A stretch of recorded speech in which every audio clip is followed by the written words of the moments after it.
here we are again on A Certain Sound. Thank you for joining us today. This is exciting stuff.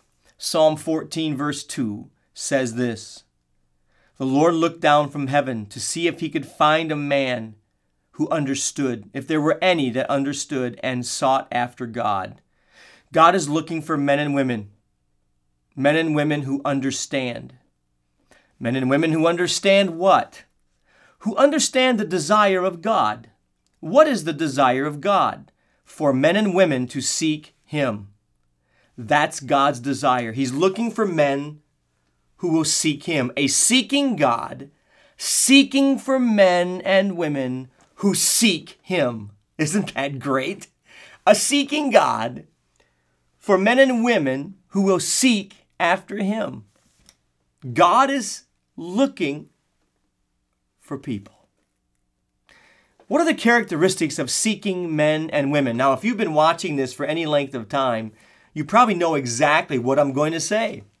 Because we like to review when we go into these things, because there might be someone who's tuning in for the very first time. And so that's why we do that. We do it on purpose, okay? So that you can catch up, so to speak, with what we've been talking about.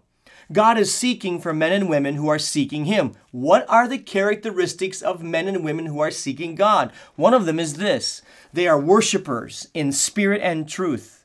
John chapter 4, verse 23 says, all right, that the Father seeketh such to worship Him. What is He seeking for? Men and women who are true worshipers. Genesis chapter 22, turn there with me.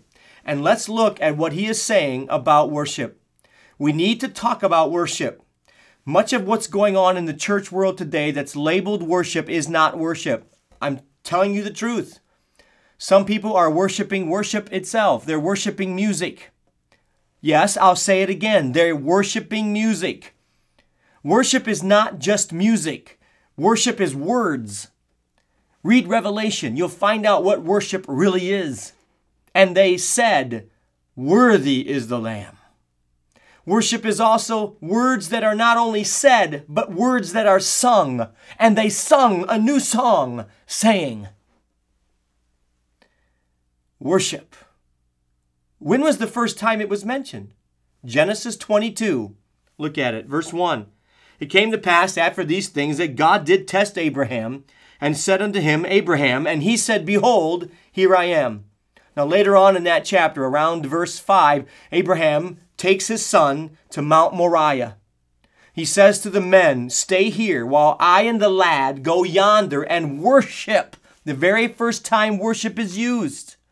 "I and the lad will go yonder and worship and come again to you." Now God had asked him to give back his son. First he said, "Abraham, where are you?" Abraham said, "Here I am."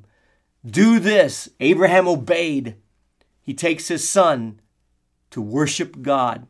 The whole picture of verses 1 all the way through 5 is a picture of true worship. Verses 1 through 5, true worship.